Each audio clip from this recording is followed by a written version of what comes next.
And hopefully in the merit of the Torah, then they'll open up more numbers so we can get. That's just the story. Okay, good morning. So I want to look at a well-known halacha. I just want to look at the source in the Torah, and that is the halacha of Bal Tashchit.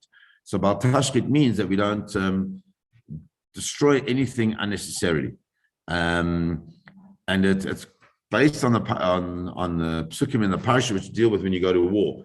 There's quite a lot about war, but it says kitatzur al iri yamim rabim. So if you create a siege, besiege a city, al iri yamim rabim, on a city, yamim rabim, which we translate just as many days, lilachem aleh to fight against it in order to capture it. Lo tashchit et etzah linduach alav garza, and you mustn't destroy trees by bringing an axe to the trees, but rather you should eat from the tree. And you mustn't cut it down. Why? Which is a bit strange to understand, where the Torah presents the word, it says, because man is the tree of the field to come against you in a siege. But rather, only a tree which you know is not a fruit-bearing tree, that one you can destroy, cut up and use as you need it. And you can make a besiege city with that.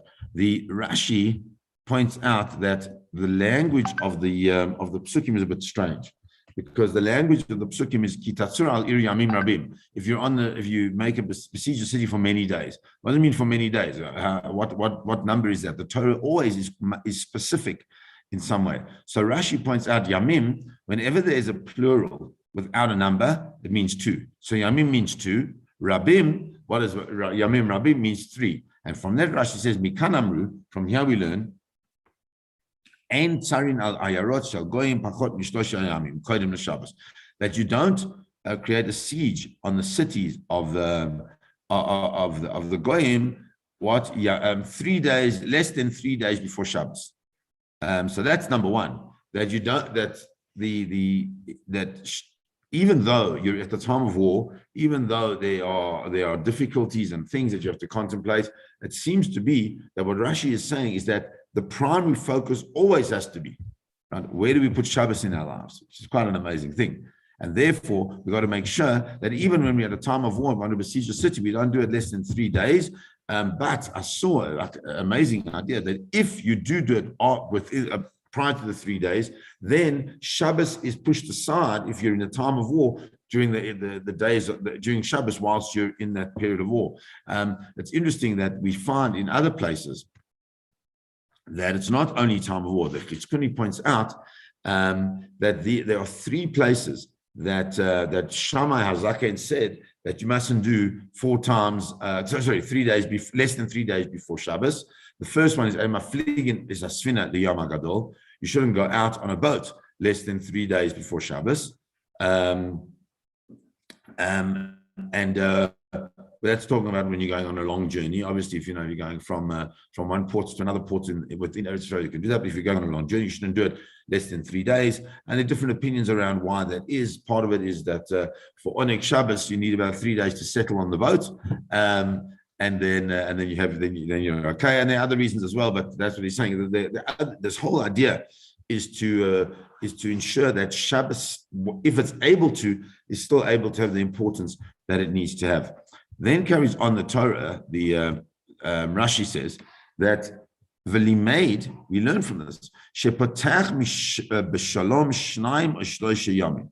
That why would you do it? Why would you besiege the city for 3 days before? Why do you need to besiege the city? So he says that what you should do is that before you really go full out in the war, should actually potach b'shalom, should try and persuade the people in the city that you're besieging to make shalom, to end the war, because that would be the ideal thing. The ideal thing is not to fight. The ideal thing is not to go to war. The ideal thing rather is just to have shalom.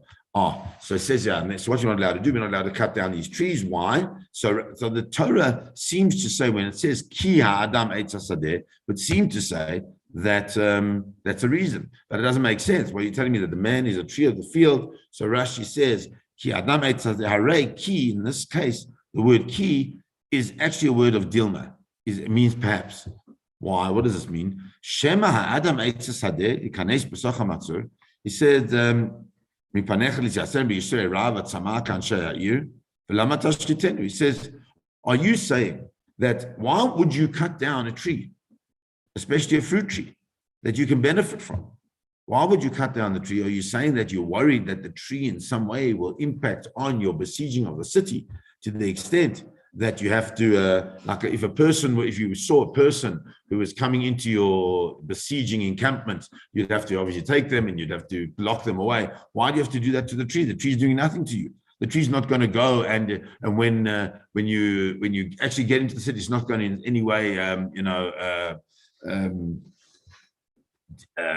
do something wrong against you. So why do you need to go and destroy a fruit tree, dafka a fruit tree? Rather, you should benefit from the fruit tree itself.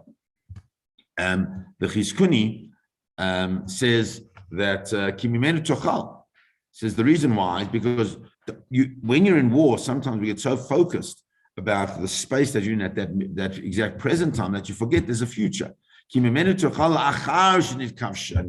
After you've already defeated the city, so then you'll have the ability to eat from the tree. Why would you want to cut it down now? Yes, maybe right now it's in your way or something, but to just simply to cut it down is wouldn't be the appropriate thing, because you will benefit from it at a later stage.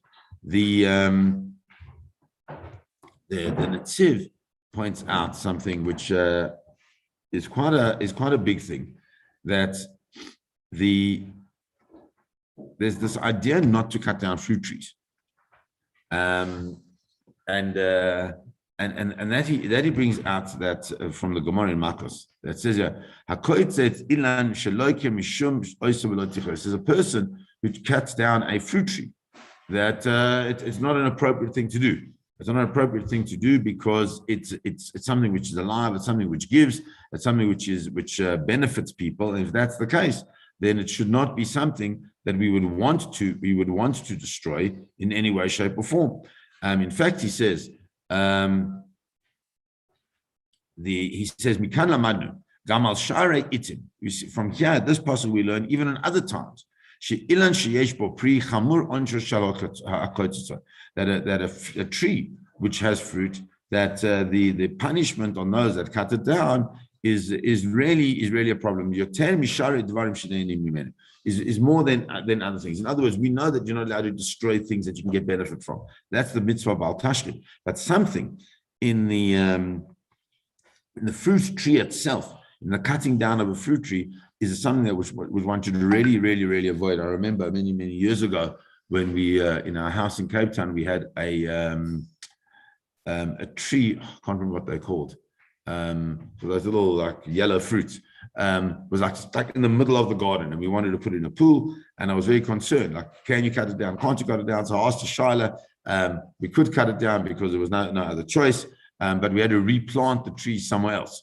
That was the thing. So we had a woman that used to do our garden, so she took the tree and she actually planted it somewhere else. I don't know where, but the idea is not to finish the life of a fruit tree. Okay. Out of this comes this big mitzvah, this important mitzvah of Baal Tashkit. What does Baal Tashkit mean? Baal Tashkit means that anything that has a toilet, that has a benefit, that we mustn't in any way destroy it. And it's a very important thing. We live in a world in which we throw away everything. And perhaps what we need to do is from a Torah perspective is say, hold on a second, why do we need to throw away? Or is there a Torah directive to, for example, to recycle? If we don't recycle, then we throw it away. Yes, we live in a world where, unfortunately, there's so many poor people that whatever you put in your dustbins will ultimately be recycled anyway. But should it be that we rely on them to do the recycling, or should it be that we say, hold on a second, let me make sure that I have a mindset not doing Baal Tashkit in order that I don't destroy anything Chas v'Chalila that shouldn't be destroyed in the world in which we live. The Torah continues and says, Rak eitz asher teida, ki lo eitz ma'achalhu. Only the trees that you know are not going to give forth fruit. And the Sforno says, even af al pi sheyeh mimin atzei machal sheteida shu zakein u'makulkal, says even if you know that it is a fruit-bearing tree normally, but it's old or there's something wrong with it, but often she'eno sepri, that in a way that it no longer can give fruit, sheyeh ra'ui sheyitrach adam beinyano oto tashchit. Even a tree which is old and is not going to be able to give fruit, that one you are able to destroy. Those are the ones we are able to do because they don't have any benefit, and the benefit of a tree which doesn't give fruit is for it to be used for its wood. And so therefore I think what the Chizkuni says on this, Kilo eitz ma'achalhu, afilo haya eitz ma'achal. He says that what is the whole thing? What the Torah is coming to teach you. Ki eitz hasadeh lavo mipanecha adam matzor, ki b'makom. Sorry, I'm getting confused here. Sorry. Why should you not destroy it? Sorry. So why can you destroy it? He says even if it's far from the place in which you have created this siege, you can do it because at the end of the day, that's what those trees were built to be. And so therefore, what we're learning, I think at the end of the day, sorry, I got a bit confused, but we're learning at the end of the day is that there are two types of trees, which means there are two types of things in this world. The one is that which is supposed to be used and not abused, and the other one which is supposed to be used and used for its use. And we have to be so careful to ensure that we don't waste. And I think that as we're going into this period of coming up to Rosh Hashanah, where we start reflecting on everything, one of the things we don't reflect on, and I think one for me that's saddest part of seeing all this water rushing down through Glen Hazel is the wastage, and are we reflecting on our role in our world to ensure that we waste the least? One of the things I think that we've all learned from the COVID space, perhaps, is that excess is no longer such a necessary thing, that we can do with a little bit less, not from a financial point of view, but just from, we see we no longer have to have such huge presentations of so many things in simchas and when we be machnitz orchim, etc. We can really be a much more simpler, and I think that actually falls into this thing of Baal Tashkit, that we don't waste the things that we have, that we ensure that we treasure that which is able to bear fruit, meaning that which is able to give benefit to others in the future. Let's stop there today. Have a beautiful day, have a beautiful Shabbos, and please God, we'll continue next week. God bless everybody. Thank you. Have a good Shabbos. Have a good